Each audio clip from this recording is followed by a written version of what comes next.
What has happened in the 11 months since Israel launched its war against Hamas? And what does that war look like for the 2.4 million Palestinians in Gaza? Well, 80% of the buildings and homes have been reduced to rubble. At least 45,000 Palestinians have been killed. And according to the Gaza Health Ministry, there are over 1 million cases of infectious disease. That's almost 1 for every 2 Palestinians. So what will happen when this war is over? And what will Gaza be like? I'm investigative journalist Ben Swann, and this is Reckoning Israel and Gaza.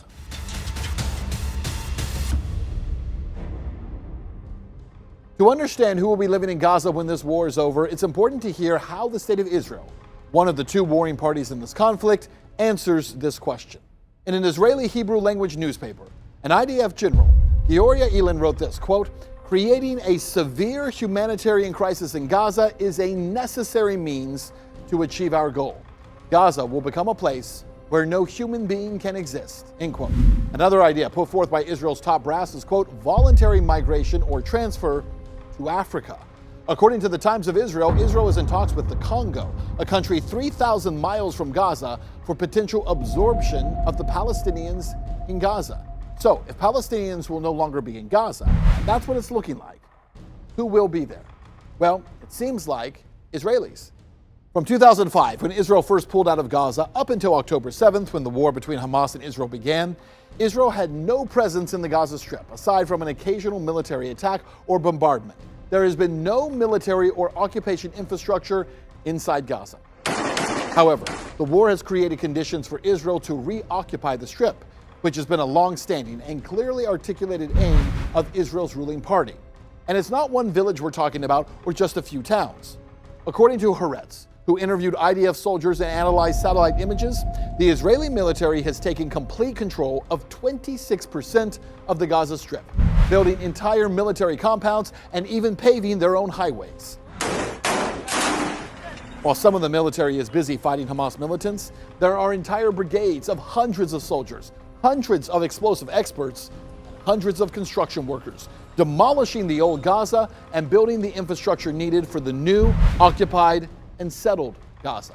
Here's a satellite photo of a giant region of Gaza that is now entirely occupied and controlled by Israel. As you can see, on October 8th, 2023, you had a densely populated metro area of Gaza with several universities, several hospitals, shopping centers, and a handful of resorts. Now, all of that is gone. The Israeli military surgically flattened the entire area, built 3 fully functioning state-of-the-art military bases, and paved a highway from Israel through Gaza to the Mediterranean Sea. And if there's any question remaining on why this giant 4-mile by 4-mile corridor was constructed, as Haaretz pointed out, painted in an Israeli flag colors at the end of the road is this, a phrase that translates to, "Without settlement, there is no victory."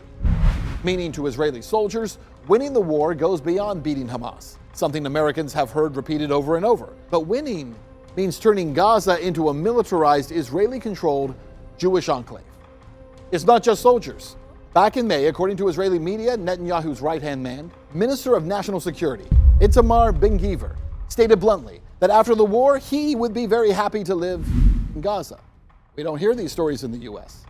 Only the state of Israel, no one else. A full occupation of Gaza, Israeli control, Jewish settlement. "I will be very happy to live in Gaza," he said in an Israeli newspaper.